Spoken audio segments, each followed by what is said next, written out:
PTI कारकुनों की संजाने toll plaza में सरकारी सामान चोरी की वीडियो सामने आ गई। वीडियो में मुजाहिरीन को संजाने टोल प्लाजा पर धावा बोलते देखा जा सकता है। सरकारी कंप्यूटर्स और दीगर कीमती सामान भी साथ ले गए। मुजाहिरीन की जानिब से पुलिस की गाड़ी भी जला दी गई। हुकाम का यह कहना है कि सीसीटीवी फुटेजेस की मदद से शर पसंद अनासर की शनाख्त का अमल जारी है।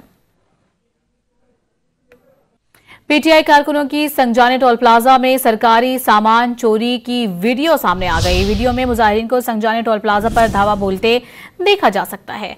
सरकारी कंप्यूटर्स और दीगर कीमती सामान भी साथ ले गए। मुजाहिरीन की जानिब से पुलिस की गाड़ी भी जला दी गई। हुकाम का यह कहना है कि सीसीटीवी फुटेजेस की मदद से शर पसंद अनासर की शनाख्त का अमल जारी है। पीटीआई कारकुनों की संजाने टोल प्लाजा में सरकारी सामान चोरी की वीडियो सामने आ गई। वीडियो में मुजाहिरीन को संजाने टोल प्लाजा पर धावा बोलते देखा जा सकता है। सरकारी कंप्यूटर्स और दीगर कीमती सामान भी साथ ले गए। मुजाहिरीन की जानिब से पुलिस की गाड़ी भी जला दी गई। हुकाम का यह कहना है कि सीसीटीवी फुटेजेस की मदद से शर पसंद अनासर की शनाख्त का अमल जारी है।